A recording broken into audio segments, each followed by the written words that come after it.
kandi mbibutse ko ubuzima ni urugamba kandi nta rugamba rubura umugambanyi.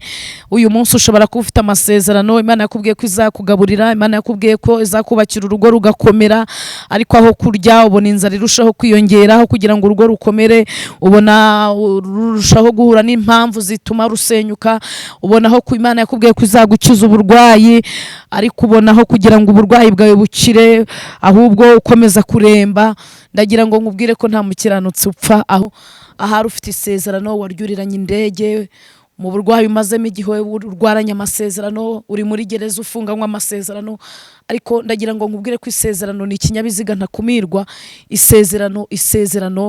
Isezerano ry'Imana ritandukanye n'isezerano ry'abantu. Biravuze ngo iyi Imana ijya kugusezeranya, igusezeranya itarebye so wanyu, itarebye nyoko wanyu, itarebye nyogosenge, itarebye itagize ikintu na kimwe irebaho. Ndagira ngo nkubwire wowe, sinzi igihugu urimo, sinzi aho uherereye, sinzi aho utuye, uyu mwanya ubabarira abantu bakuvuze. Icyabibateye ni Satani, kandi Satani yarwanyaga isezerano ry'Imana kuri wowe, kwari kugira ngo ucike intege ucogore mu rugendo. Wowe unkurikiye ufite abarozi bakuroga ahantu uri, ubona atari ngombwa, ubona bitari bikwiye ko bakuroga, ndagira ngo nkubwire ko atari wowe baroga, ahubwo hari inyenyeri kuriho. Iyo nyenyeri kuriho, karitsiye wimukiyemo imurikira abakorana n'imbaraga z'umwijima, bakamenya ko utari mugenzi wabo. Niryo ritumye warize n'uyu munsi ukaba utarabona akazi, ariko Imana ikabikubwira ko izaguha akazi. Iri shyaka niryo rituma Imana ivugana nawe ko uzabona akazi. Iri shyaka niryo rikurindiye mu burwayi umaze mw'igihe. Biravuze ngo ishyaka ry'Imana rero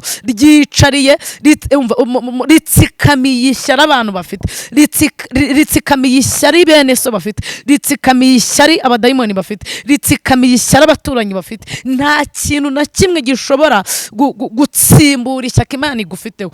Ibyasezeranijwe wabyambarana ubusa, ariko igitondo kimwe bikazakwambika. Ibyasezeranijwe wabishomerana, ariko igitondo kimwe bikazakwicaza muri office. Bakunzi bo Kugushima TV ndabasuje kandi mbifurije kugira ibihe byiza. Amahoro y'Imana nabane namwe, kandi ubuntu bw'Umwami wacu Yesu Kristo bubagumeho iteka ryose. Tugize amahirwe kandi n'ubundi n'umugisha duhora dufite hano Kugushima TV. Twakiriye Ikirezi Esther. Uraho neza Kirezi? Uraho neza. Amakuru y'iminsi? Ni meza cyane. Iragenda, umurimo w'Imana urimo urakorwa neza. Turashima Imana. Yego, Kugushima TV abantu bari kukwakira gute? Ndabashimiye abantu bari kunyereka amarangamutima yabo meza. Turabifuriza gukomeza gukurikirana Gushima TV, ndetse abatarakora subscribe nabo tubibutsa kwikora kugira ngo dukomeze dusangire ijambo ry'Imana, ubundi ubutumwa bwiza bukomeze butambuke. Kirezi uyu munsi waduteguriye iki? Nabateguriye ijambo ry'Imana no gusenga. Yego. Reka twakire, ubanze udushyire imbere y'Imana, ubundi ufate umwanya ubwire abantu icyo umwuka wagushizemo. Turagushimiye Mwami wacu Yesu, turaguhimbaje, tuguhaye icyubahiro. Uri umunyembaraga, uri umunyamaboko magari. Maboko yawe ni magari, maboko yawe ni maremare, maboko yawe ararema, maboko yawe arazura, maboko yawe akora ibidahari bikabaho. Mana ishimwe, aya masaha tugushimiye uko ubwami bwawe butuyoboye. Ubwami bwawe uko butuyoboye kuratunyuze, ubwami bwawe uko butuyoboye turagushimira ku bwabwo mu izina rya Yesu. Muri ubu bwami abantu barushye bararuhuka, muri ubu bwami abantu bafite indwara z'igihe kirekire barakira, muri ubu bwami abashonje babona ibyo kurya, muri ubu bwami abashomeri babona akazi, muri ubu bwami abambaye ubusa babona imyambaro, muri ubu bwami abanyamibabaro babona ibyishimo, muri ubu bwami ababuze uko bagirirwa neza n'Imana, muri ubu bwami abantu babona amahoro yo mu mutima. Imana ishimwe, Imana ihimbazwe. Dushimiye Imana ituyoboye mu bwami bw'ubugwaneza, ubwami bubabarira ibyaha, ubwami bukiza indwara z'imitima ndetse n'iz'umubiri. Amen. Nsengeye umuntu wese uneze amatwi uri muri ubu bwami, witabye umuhamagaro w'Imana, witabye yamuhamagaye, imbaraga zawe nizimugote. ubutware bwawe nibumubeho, ubutware bwawe nibumuganze. Ganza ababyeyi, ganza abagabo, ganza abasore, ganza abakobwa, ganza abarwayi banteze amatwi, ganza abari mu nzu y'imbohe, ganza abashonje ubagaburire, ganza abashomeri ubaha akazi, ganza abafite imanza ubaburanire, ganza abarengana ubarenganure mu izina rya Yesu, mu izina rifite imbaraga, mu izina rifite ubutware, mu izina rifite ubushobozi. Amen. Uwera nyiringabo, byiringiro bizima, uherutse kuganza, nyaguhora ku ngoma Imana, umurwayi wari uri ku kidendezi petesida, uramubwira ngo niyikorere uburiri bwe agende. Biravuze ngo ubwami bwawe ahantu bukandagiye buganza uburwayi bugahunga, ubwami bwawe aho bugeze buganza ubushomeri, ubwami bwawe ahantu bugeze buganza ubukene, buganza intambara z'uburyo butari bumwe umuntu acamo anyuramwo mu buzima bwa buri munsi. Ubwami bwawe bwasanze ikirema ngo cyararemaye buragihagurutsa kiragenda. Ubwami bwawe bwageze ku mugore wari umaze imyaka 18 afite dayimoni yamuhetamishije umugongo. Ubwami bwawe bumuha kwema, ubwami bwawe bujya bwunamura abahetamye, bujya buhoza abarira. Ubwami bwawe, mu bwami bwawe banyamibabaro barishima. Ejo bundi Dawidi ageze mu bwami yaravuze ngo uhinduye umuborogo we impundu, ngo kandi umukenyuruje ibigunira umukenyeje ibyishimo. Aravuga ngo nta kindi kibiguteye ni ukugira ngo aririmbishwe indirimbo z'amashimwe, indirimbo zihimbaza izina ry'Uwiteka. Aleluya. Nsengeye umuntu wese unkurikiye ngo ubwami bwawe bumuyobore ahantu ubwami bwawe bwageze. Ibyaha umuntu yananiwe kureka, ibyaha umuntu atashobora kureka, polisi zitamurekesha ngo nuko zamufunze, ubwami bwawe iyo buhaserutse aroroha. Amen.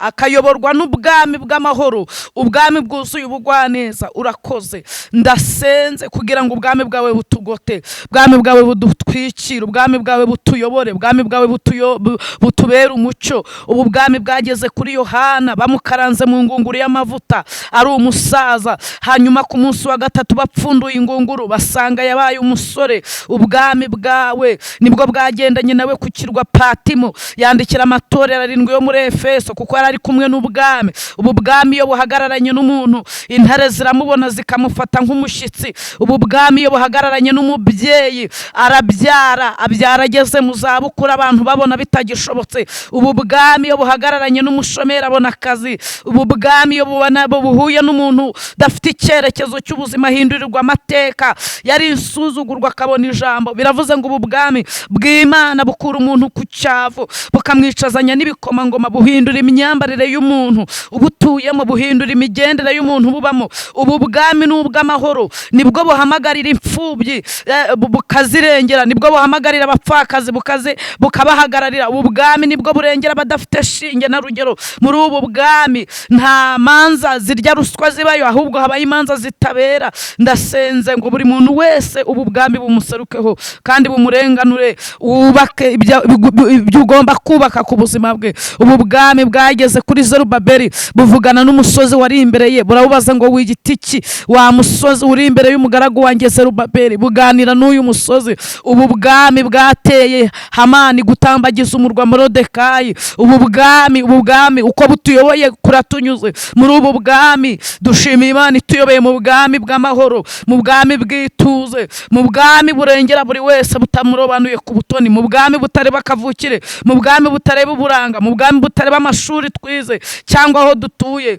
Ubu bwami bwa Kristo turabushimye. Urakoze kandi waravuze ngo ntiduhagarike imitima, ntabwo dukuriye maho, ugiye kudutegurira aho tuzaba. Biravuze ngo ubwami bwawe buragutse n'ubw'igihe turimo ndetse n'ikizaza. Korari imwe yaravuze ngo nta mukiranutsi upfa ahubwo arasinzira. iravuga ngo nubwo yapfa ngo azongera abeho, kandi iravuga ngo amera nk'amahwa yatemwe ngo ariko akomeza akajombana. Imana ishimwe. Wa 16 yaravuze ngo aba Yesu bishimira izina rye ryiza ribamara imibabaro rikabatinyura. Aravuga ngo umutima ukomeretse niryo rimukiza, ushonje riramuhaza. Biravuze ngo muri ubu bwami harimo ingabo yacu ducingira, harimo urutare twubakaho, harimo n'inzu yacu itagwa. Sengeye umuntu wari ushobewe, wari ubuze uko agira, yabonaga nta cyerekezo cy'ubuzima, yabonaga atinya ejo hazaza. Mutangarije ko muri ubu bwami ibintu byose birimo. Harimo ababyeyi muri ubu bwami ku mfubyi, harimo abagabo, harimo guhagararirwa kw'abapfakazi, harimo kurengerwa kw'abadafite shinge na rugero,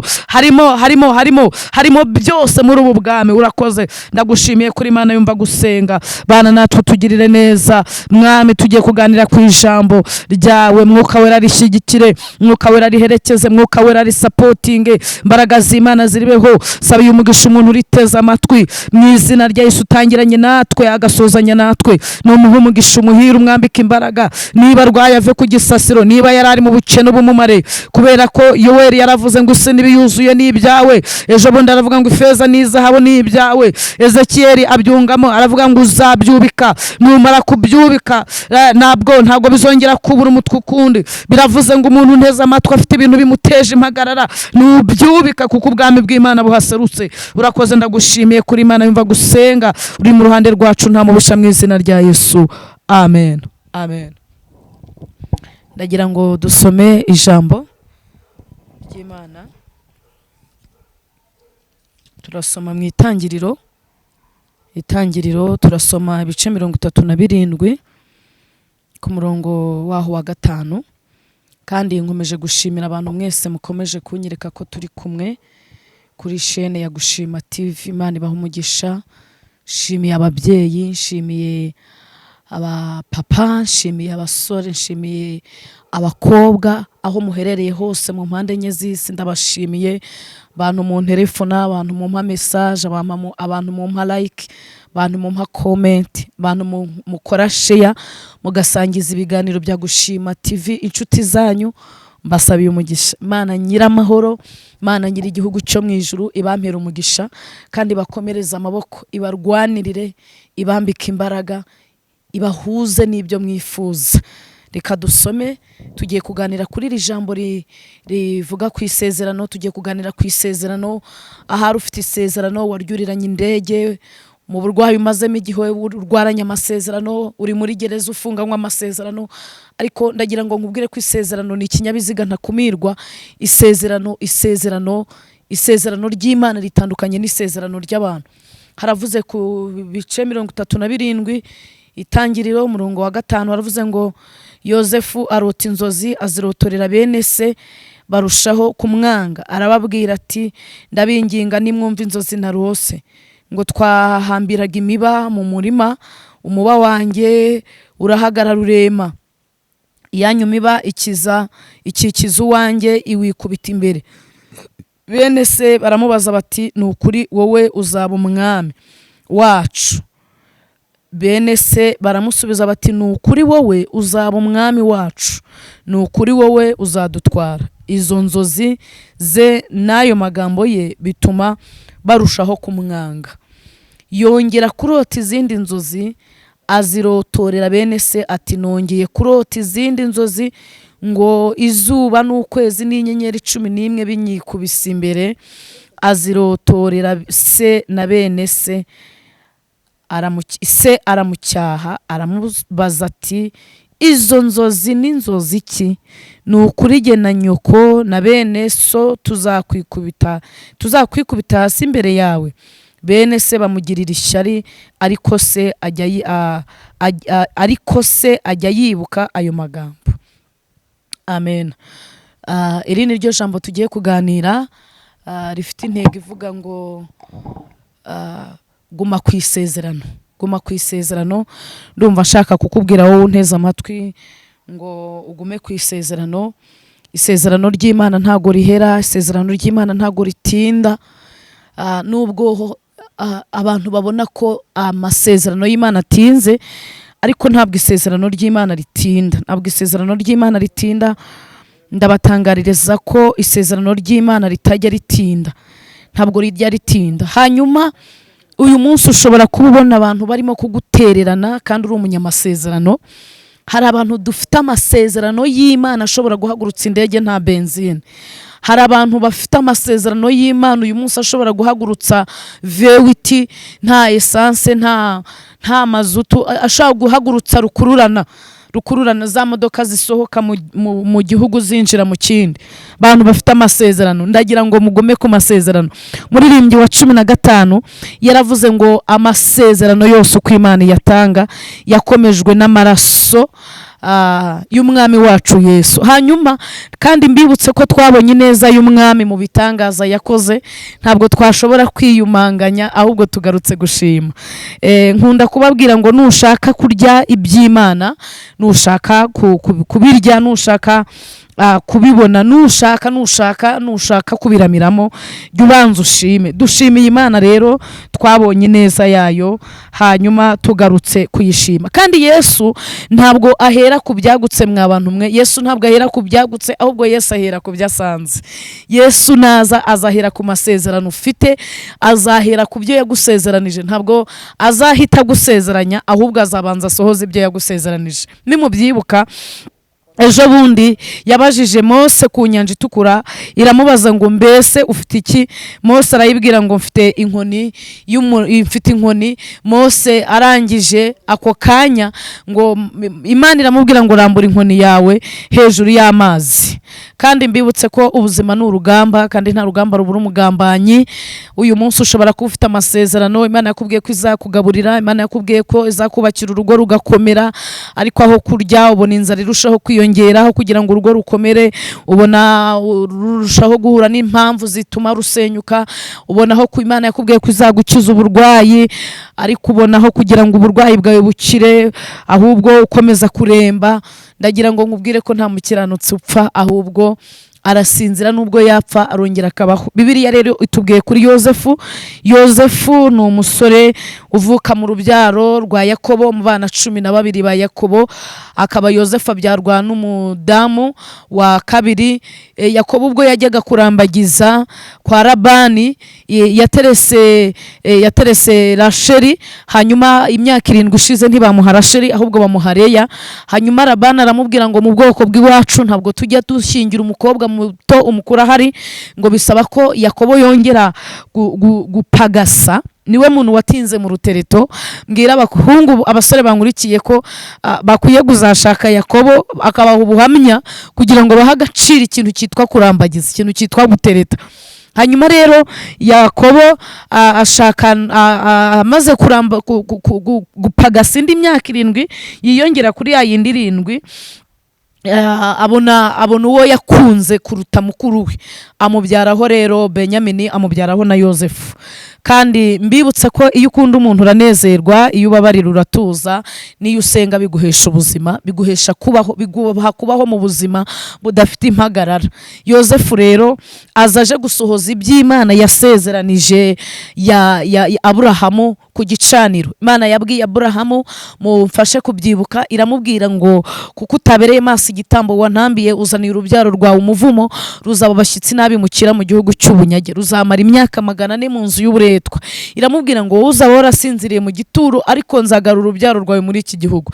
Yozefu rero yagize atya, ararota atari imfura, arota atari ikirondafura, arota atari ubuheta. Biravuze ngo Imana ijya kugusezeranya, igusezeranya itarebye so wanyu, itarebye nyoko wanyu, itarebye nyogosenge, itarebye itagize ikintu na kimwe irebaho. Kubera iki Imana igusezeranya itarebye kavukire, itarebye gakondo, itarebye aho ukomoka? Nuko ari Imana y'amasezerano. Umuririmbyi umwe yaravuze ngo Imana ntireba nk'abantu, kandi ntitora nk'abantu. Kandi Imana niyo kwizerwa, Imana niyo kwiringirwa, Imana ifite ubutware, Imana ifite ubushobozi. Hanyuma Yozefu rero ngo arangije arota inzozi, arota nk'uko nawe warose. Imana ivugana na Yozefu, arota ukwezi n'izuba n'inyenyeri bimwikubita imbere. Yarabanje arota imiba 11 yunamira umuba we, ngo yabonye bagiye gusenya inkwi mu ishyamba.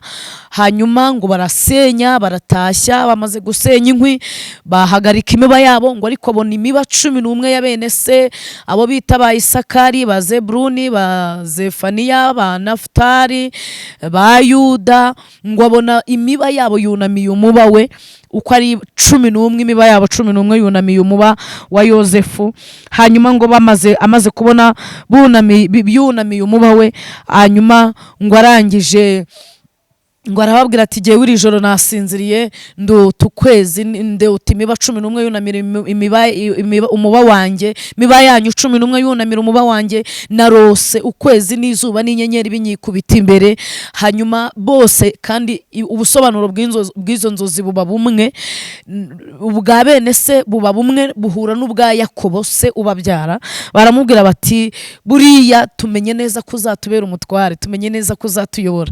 Ndagira ngo nkubwire wowe, sinzi igihugu urimo, sinzi aho uherereye, sinzi aho utuye, uyu mwanya ubabarira abantu bakuvuze. Icyabibateye ni Satani, kandi Satani yarwanyaga isezerano ry'Imana kuri wowe, kwari ukugira ngo ucike intege, ucogore mu rugendo. Ndagira ngo wowe turi kumwe, wowe unkurikiye, ufite abarozi bakuroga ahantu uri, ubona atari ngombwa, ubona bitari bikwiye ko bakuroga, ndagira ngo nkubwire ko atari wowe baroga, ahubwo hari inyenyeri kuriho. Iyo nyenyeri kuriho, karitsiye wimukiyemo imurikira abakorana n'imbaraga z'umwijima, bakamenya ko utari mugenzi wabo.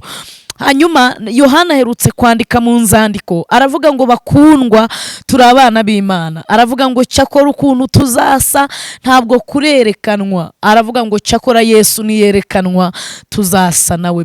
Pawulo aherutse kwandika asubiza abayuda bamubajije ngo mbese abayuda barusha iki abandi, arabasubiza ngo babarusha muri byose. Nuko ari abantu babitse ibintu byasezeranijwe. Bishoboka ko ushobora kuba muri karitsiye abantu bakuroga, kandi abantu batabitse ibyasezeranijwe bakabaho mu mudendezo. Birashoboka ko urangiriza rimwe n'abantu kwiga kaminuza bakadepoza bakabona akazi, wowe ukamara imyaka 4 diplome ibitse. Ariko Pawulo hari ikintu avuze kuri aba bantu b'abayuda, ushobora gushyingiranwa rimwe n'abandi bakabyara, wowe ntubyare. Ariko Pawulo aravuze ngo babarusha muri byose. Ndagira ngo nkubwire ko amakuba ucamo, intambara ucamo, tubarusha muri byose. Aravuga ngo nuko tubitse ibintu byasezeranijwe. Hanyuma rero ibi byasezeranijwe Yozefu yari abibitse, kandi iyo umuntu afite ibyasezeranijwe, nababwiye ngo bafite inyenyeri mu ruhanga, ku kazi aho ukora abantu badafite iyo nyenyeri barakumenya, bakaba abanzi b'umusaraba, bakaba abanzi b'Imana, bakaba abanzi bawe. Aho utuye barabimenya. Intambara buriya wagiye ucamo ntabwo ari wowe barwanyaga inyenyeri y'umucyo wa Kristo ikumurikiye. Hanyuma iyo nyenyeri ikumurikiye, niryo sezerano Imana ifitanye nawe, niryo sezerano Imana ifite ku itorero ryayo. Yozefu rero ngo iyo nyenyeri y'isezerano ikimuboneka ku ruhanga, amena, ikimuboneka ku ruhanga, bene se bamugirira ishyari. Ndagira ngo mbabwire urugendo rw'ubuzima umunyamasezerano acamo, urugendo rw'ubuzima umunyamasezerano anyuramo. Dawidi yaravuze muri Zaburi 119, aravuga ngo hahirwa abantu bagenda batunganye, ngo bakamushakisha umutima wose. Aravuga ngo hahirwa abitondera ibyo yahamije, ngo ni kuko abo bantu nta cy'ubugoryi bakora. Yesaya aherutse kuvuga mu bice 50, aravuga ngo kuko umwami Imana ku murongo wa 7 izantabara, nicyo gituma namwara. Yari amaze kubona ko nubwo amasezerano ye yatinda, nubwo ibyo yasezeranijwe asenga byatinda, Yesaya ahamiriza amajwi arimo kumva, ahamiriza abantu bamujora, ahamiriza abamubwira ko Imana yitinze, ahamiriza abamubwira ko igihe yasengeye atazabona ubutabazi. Arababwira ngo kubera ko umwami Imana izantabara, nicyo gituma ntamwara, nicyo gituma nkomera mu maso yanjye hakamera nk'urutare. Ageze hepfo aravuga ngo kubera ko unsindishiriza ari hafi yanjye, ngo mbese uzansindisha ninde? Yesaya yarongeye arabahamiriza aravuga ngo umuntu ugushikamijeho umutima, uwo ni umunyamasezerano. Amen. Uzamurinda, numara kumurinda azaba amahoro masa kubera ko akwiringiye. Uyu munyamasezerano ntabwo bisaba kuba ari imfura, ntibisaba kuba ari uwa gatanu mu rubyaro rw'iwabo. Oya, icyo bisaba ni uko aba yarahamagawe, yamara guhamagarwa agatoranwa. Hanyuma iyo amaze gutoranwa, iyi dusezeranya ndagira ngo mbibutse ko ariyo kwizerwa, niyo kwiringirwa, ifite imbaraga, ifite ubutware. Naravuze ngo ifite adresse, ntabwo turi inzererezi naha, ifite aho idukura, ifite n'aho itujyana. Hanyuma bene se baramwanga, bamugirira ishyari. Intambara zose waciyemo, intambara urimo gucamo, intambara uhagazemo uyu munsi, ndagira ngo nkubwire ko nyirabarayazana ari isezerano, ariko iryo sezerano ntabwo rizahera, kubera ko Dawidi yaravuze muri Zaburi 105 ejo bundi, haravuga ngo yibuka ijambo ry'iminsi yose, kandi ijambo yategetse aryibuka ibihe ibihumbi kugira ngo arisohoze.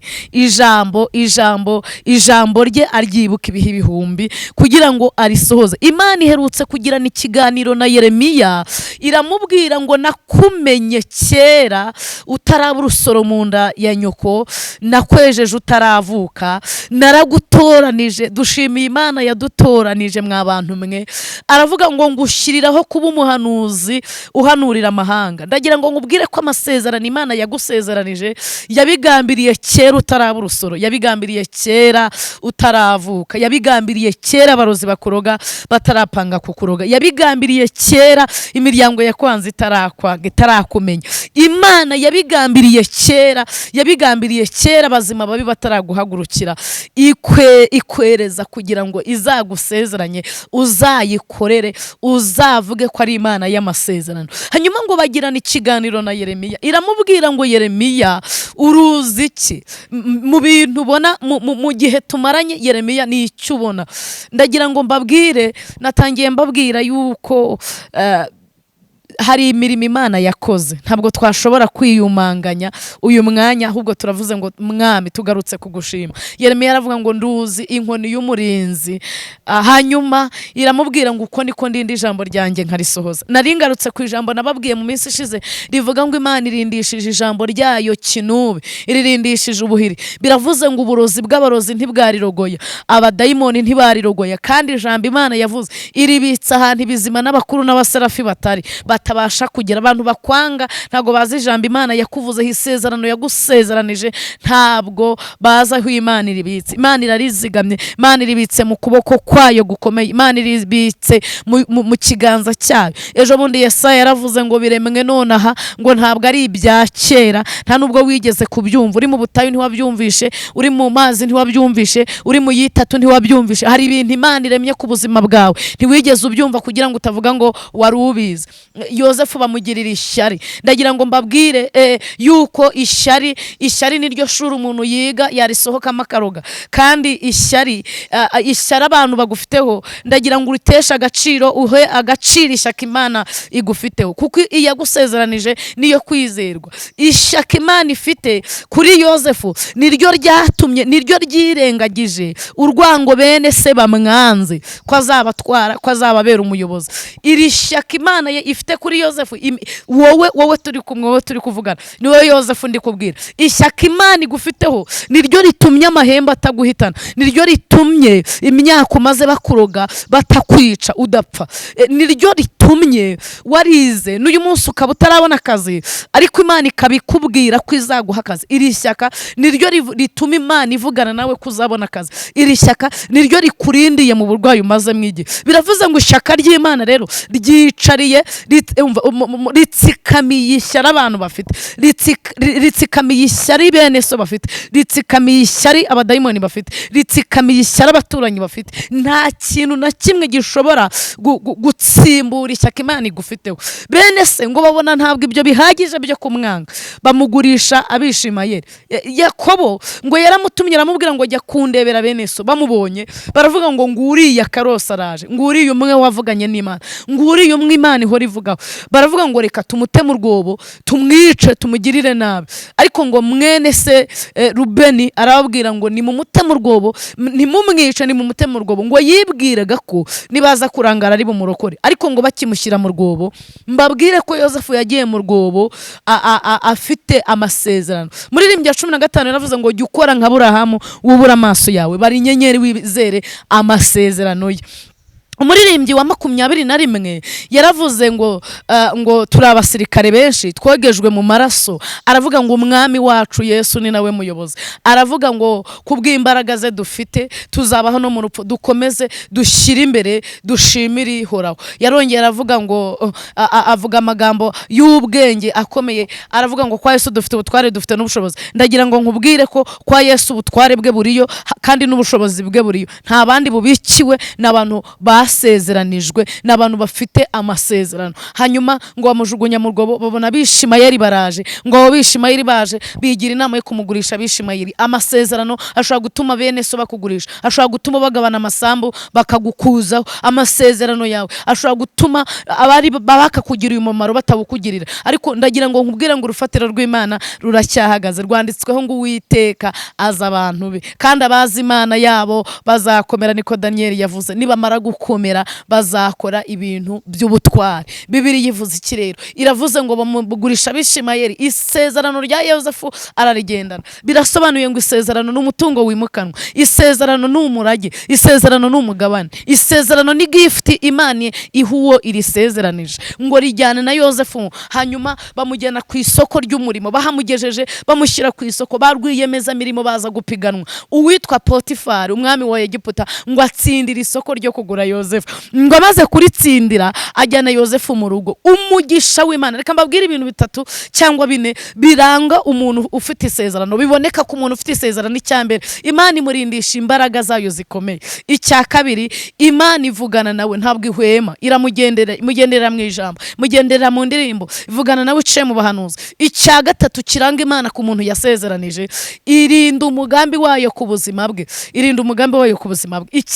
Icya kane kiranga Imana ku muntu yasezeranije, nuko ihora yibuka isezerano ryayo kuwo yari sezeranije, noneho irarirwanira. Niyo mpamvu Yobu yavuze ngo nzi neza ko ushobora byose, nta kintu gishobora kuyirogoya umugambi wawe. Hanyuma iri sezerano rijya ritera Imana kwimura imisozi itabimenye, ikayubikana uburakari bwinshi imbere y'uwo yasezeranye. Iri sezerano Imana yagusezeranije rijya ritera Imana gutigisa isi ikayikura hayo.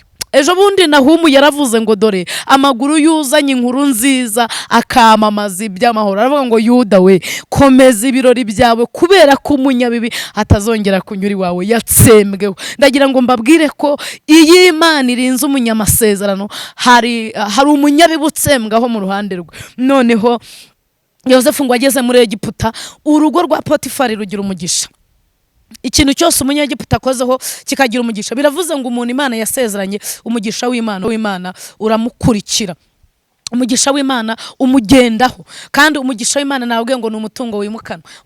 Ibundi ibyasezeranijwe ni umutungo wimukanwa. Wabitegana igare, wabitegana ubwato, wabyambukana imodoka ya Trinity, wabyurirana indege, wabigendana mu bwato. Ibyasezeranijwe wabyambarana ubusa ariko igitondo kimwe bikazakwambika. Ibyasezeranijwe wabishomerana ariko igitondo kimwe bikazakwicaza muri office. Byasezeranijwe abantu babigusuzugurana bakabigusuzuguriramo. Mbibutse ko abantu badusuzugurira mu bitwicariye ariko ntabwo bazi ibyo twicaranye. Ibyo twicaranye nibyo bifite umumaro kuruta ibitwicariye, nibyo bifite imbaraga, nibyo bitubikiye ejo hazaza heza, nibyo bitubikiye amashimwe y'igihe kirambye. Yosefu rero ngo ageze muri Egiputa, muka Potifari ngo aramwifuza, yifuza ko baryamana. Ibyasezeranijwe biganira na Yosefu, Yosefu aganira n'ibyasezeranijwe.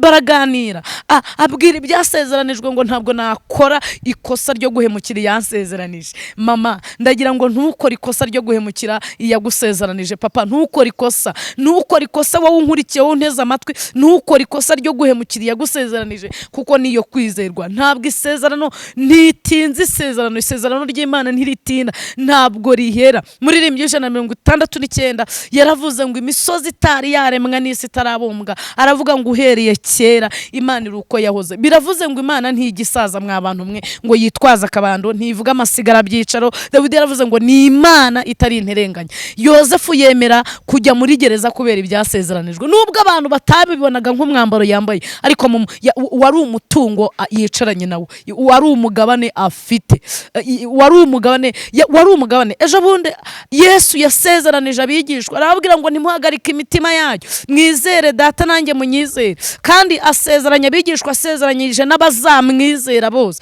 Twese aradusezeranya, aravuga ngo ni byiza ko ngenda, aradusezeranya, aravuga ngo mbasigiye amahoro, ntabwo mbaha nk'uko abisi batanga. Kabiri, ntabwo nzabasiga nk'imfubyi. Ubu turi mu isezerano ry'uko tutasigaye nk'imfubyi, aravuga ngo nzaboherereza umufasha, ari we Mwuka Wera. Hanyuma ngo umunsi wa Pantekote usohoye, ngo abigishwa bari ahantu hamwe, bari hamwe, ngo ako kanya Yesu kuko yibuka isezerano yasezeranye, ngo aboherereza Umwuka Wera. Buri muntu wese atangira kuvuga indimi zitamenyekana. Biravuga ngo umuntu uri mu masezerano ajya avuga indimi abantu bo mu isi hano hanze batabasha kuvuga, ajya ahishurirwa, ajya amenya amakuru abantu hano hanze badafite. Yozefu rero yemera kujya muri gereza, ngo ajya muri gereza arafungwa, ariko bucenga umwami arota inzozi. Amaze kurizirota, Yozefu yari yafunganywe n'umuhereza wa vino ibwami n'umuhereza w'imitsima, ngo barota inzozi arazibasobanurira. Imana Data wa twese bampera umugisha, ngo amaze kuzibasobanurira, umwami arose inzozi, bibuka ko hari umuntu wabasobanuriye inzozi zigasohora.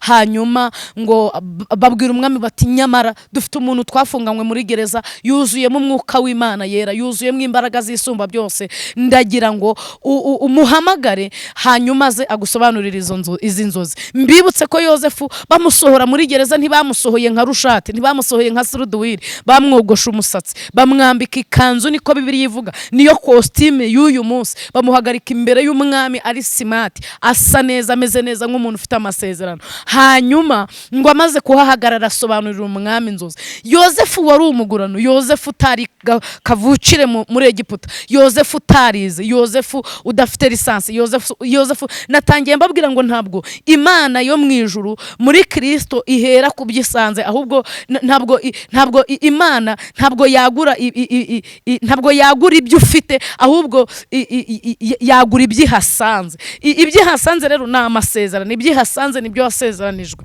nibyo ufite, yagura ikwagura ihereye ku kwizera ufite, ikwagura ihereye ku kwihangana ufite, ikwagura ihereye mu mibanire myiza mufitanye. Noneho rero Yozefu ngo umwami, abadepite bari bicaye, abasenateri, inteko ishinga amategeko, abanyagihugu, abanyapolitike bari bahari bose. Kandi mbibutse ko Egiputa icyo gihe yari iyoboye isi nk'uko uyu munsi Leta Zunze Ubumwe za Amerika ziyoboye isi. Hanyuma ngo Yozefu asobanurira izo nzozi umwami, kubera ko ni umunyamasezerano. Nabwo ngo umunyamasezerano ahishurirwa ibihishwe, umunyamasezerano yibikaho amakuru abandi bantu badafite. Munyamasezerano arakena ariko akabazi ko amasezerano azamumara ubukene. Munyamasezerano ararwara akaremba ariko akabazi ko amasezerano azamukura ku gisasiro.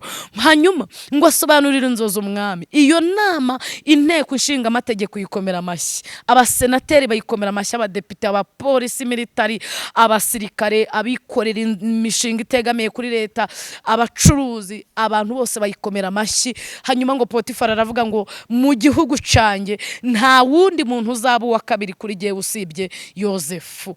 Hanyuma iyo nama nzayigarukaho. Iyo nama Yozefu yahaye umwami. Ndagira ngo dusenge Imana. Wowe ufite amasezerano, wari ucitse intege, wumvaga ubuze ibyiringiro, ariko ndagira ngo dusenge Imana, tubwire Imana ngo Mana, niwe wadusezeranije. Kandi mbibutse ko idashyirwaho n'amatora ngo tugire ubwoba ko ibyo yavuganye natwe itazigera ibisohoza. Ntabwo ikangwa na biracitse, ntabwo yitabaza imiryango mpuzamahanga, ntabwo ibura uko igenza. Maboko y'Imana yacu itagaragara ariko ikora ibigaragara ni magari, ni maremare. Nasenze mvuga ngo ubwami bw'Imana buganze. Ahantu buganje bukora ibintu bikomeye. Ubwami bw'Imana bwaganje Yozefu, bumugezeho bumusohora muri gereza kubw'amasezerano, hanyuma bumukura muri gereza mumuhindura premier ministre. Mutekereze ko Yozefu atari yarize, ariko biravuze ngo ibyasezeranijwe, amasezerano ufite yaguhindurira amateka. Umuririmbyi w'ikorasi aherutse kuririmba aravuga ngo amasezerano y'Imana iyo wamaze kuyahabwa ujye usenga ugire kwizera, ntabwo azahera, azaza.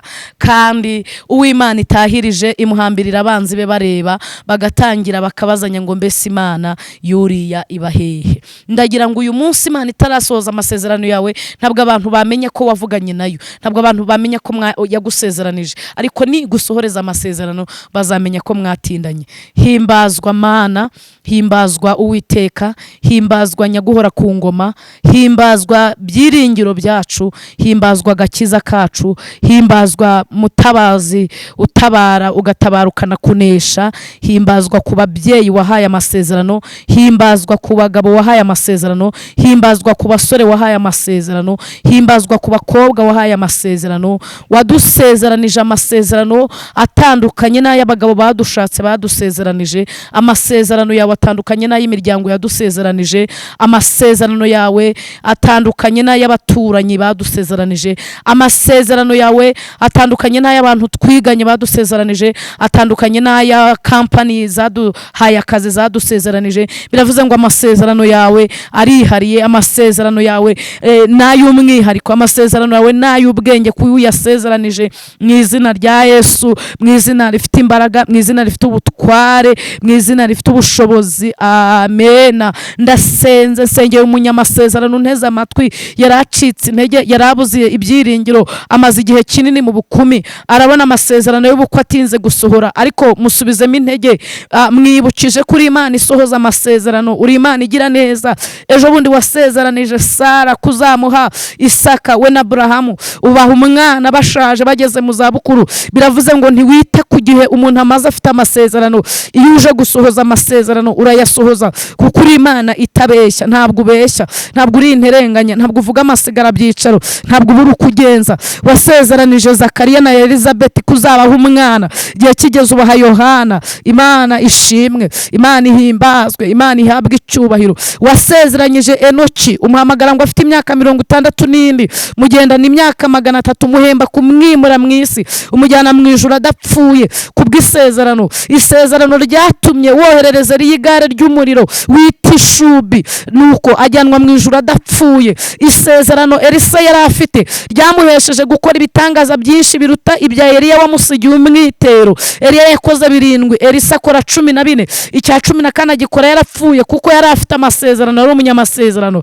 Amen. Biravuze ngo amasezerano yawe uko uyatanga yakomejwe n'amaraso y'umwami, ntabwo yakomejwe na company, ntiyakomejwe n'imiryango yacu. Aya masezerano ntakomezwa n'abagabo cyangwa abagore bacu, aya masezerano ntakomezwa n'abashumba badushumbye, ntabwo akomezwa n'abantu twiganye, ntabwo akomezwa n'abo tuziranye, ahubwo akomezwa hetita lasi ene edrai, akomezwa n'amaraso piwa sidi binigir eno de sifo benidrom. Na amasezerano akomezwa n'amaraso y'umwami wacu Yesu. Amen. Aya masezerano hari abasore bayicaranye, hari abantu bayicaranye babuze akazi, ariko igitondo kimwe mbibukije ko azabahesha akazi, kuko Yeremiya yaravuze mu maganya ye, arandika aravuga ngo ntuzahora ubabaza umuntu iteka, ngo naho tope eresiri drome hediwini gide meni sansoma shandi magide enedrai pere siri drome hedi de bone kide meni enima, naho shawi enedrai, naho wamubabaza pewa sifo beni shotita biwa gide meni, naho wamubabaza uzamugirira ibambe. Hari umuntu nkurikiye wenda ababarijwe mu masezerano, ni umugabo, ni umugore, ni umukobwa, ni umusore, yabuze urubyaro, yabuze akazi, yaraburanye aratsindwa kandi abona ararenganye, atinze mu burwayi, atinze mu bukene, tita wisi bini fo enimanda. Ndasenze Imana nyiri imbaraga, Imana nyiri amasezerano, Imana nyiri igihugu cy'abera, zini bini ngini meni edrai tawiz been for ego my horse again. Amen. Peresidre enima. Muririmbyi w'ijana na 49 aravuze ngo imisozi itararemwa, isi itari yabumbwa, aravuga ngo uhereye kera uri uko wahoze. Imana ishimwe. Biravuze ngo ntusaza, ntabwo uvuga amasigara byicaro. Kandi ijana na 69 aravuze ngo Mana wadutabaraga mu minsi ya kera, none uzaturengere tugeze ku gupfa. Ijana na 49 yaravuze ngo inyanja zose zaba nka wino, ijuru rikaba impapuro, abisi bose bakandikaho iby'urukundo rwawe. Aravuga ngo ntibabimara, ntibyakwirwaho, ngo ahubwo hakama inyanja ariyo. Amen, amen, amen. Nuhabwe icyubahiro, nushimwe. Sengeye umuntu wari ucitse intege, yarabuze ibyiringiro, nyamara umuririmbyi 207 yavuze ngo uwabatinyutse ibyago byose naza kurikira umwami Yesu, nta cyamurekesha iyo migambi ye yo guca mu nzira hisemo ijya mu ijuru. Aravuga ngo ntazacogozwa n'incamugongo hetita labo enegene, ahubwo abazimubwira nibo basagwa. Aravuga ngo abanzi be bose ntibamugarura mu nzira hisemo ijya mu ijuru. Ndamusengeye ngo umukomereze amaboko, umubera ibyiringiro. Niko Dawidi yavuze muri Zaburi ya 25, yaravuze ngo siko bizaba kuba gutegereza tope enesta fo enegeni edo eneside bo enedrome. Aravuga ngo muri bo nta uzakorwa n'isoni, nicyo bivuze. Shalabo enedrome shotita biwa sidi binigide nikita manda de siridra. Ngo keretse umuntu uva mu isezerano nta mpamvu ni uzakorwa n'isoni. Dawidi yarongera avuga ngo niba twarasogongeye tukamenya ko umwami wacu agira neza, nitumwegere kuko nebuye rizima ryanzwe n'abantu ku Mana riratoranwa rihinduka ibe rikomeza imfuruka. Mukomereza amaboko, ategereza isezerano yihanganye, kuko tufite intwari mu byo kwizera wasezeranije ubasohoreza amasezerano. Ntabwo ari twe wakwigiriza nk'umwana, ntabwo ari twe wakwigiraho kubeshya, ntabwo ari twe wakwigiraho guhemukira. Ntuhemuka. Uvuba imvura mu itabi, ukavuba n'imvura mu bishyimbo, ugira neza bugacya bukira, usohoza amasezerano nta kirogoye umugambi wawe. Izina ryawe nirishimwe. Ngaho tugirire neza kandi udukomereza amaboko, nuhabwe icyubahiro muri byose, ni mu izina rya Yesu.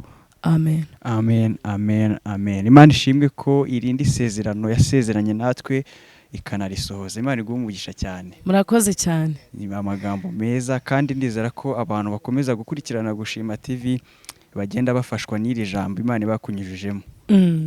Reka ubaye nimero za telefone abagukurikiye bwa mbere kugira ngo babe baguhamagara, ariko na hano hasi uramanuraho gato urazibona, nize ushobora kumuvugisha. Nimero za telefone 0788 552 Ndagushimira wowe ukomeje gukora subscribe, wowe ukomeje kuduha comment, wowe ukomeje kuduha like, wowe umaze iminsi ubikoze, wowe wabikoze tugitangira, we twatangiranye, we uri kumwe natwe. Ndagushimira wowe ufatanya nanjye gusenga, wowe udahwema kugaragariza Gushima TV ko uri kumwe natwe. Imana iguhe umugisha kandi Imana iguhuze n'ibyo wifuza mu izina rya Yesu. Amen.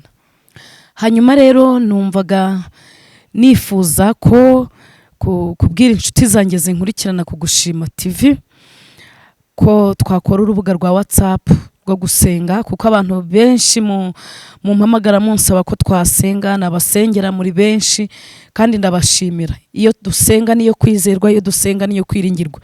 Hanyuma uwaba wifuza ko tumushyira kuri urwo rubuga rwa WhatsApp, tuzajya ruduhuza tugasenga Imana, tukibukiranya kwera no gukomera kw'Imana, yaza kubyandika muri comment, hanyuma tugakora groupe y'amasengesho tugasenga. Ejo bundi Matayo yaranditse aravuga ngo aho abantu 2 cyangwa 3 bari bavuga izina ry'Imana, izururuka ibe hagati yabo. Maraki yarabihanuye mu bice 3, aravuga ngo abubaho Uwiteka baraganiraga, igitabo cy'urwibutso kikabumburirwa imbere y'Imana, ngo Uwiteka agatega amatwi akumva ibyo abubaho Uwiteka baganira. Ndabashimiye rero kubw'igitekerezo mbashyikijeho. Ndabakunda kandi namwe buri munsi mumbwira ko munkunda, ndabibona, murampamagara, muranyandikira. Yesu abaho umugisha. Nsoza, nitutagusari tuzasarura, umwami wacu abarebe neza. Murakoze cyane, Imana ibarinde.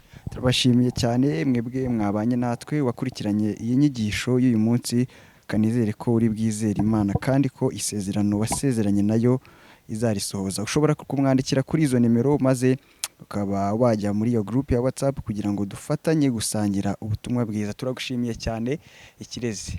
murakoze cyane. Dushimiye cyane mwese, mugira amahoro y'Imana, ibihe byiza. Imana ibahe umugisha.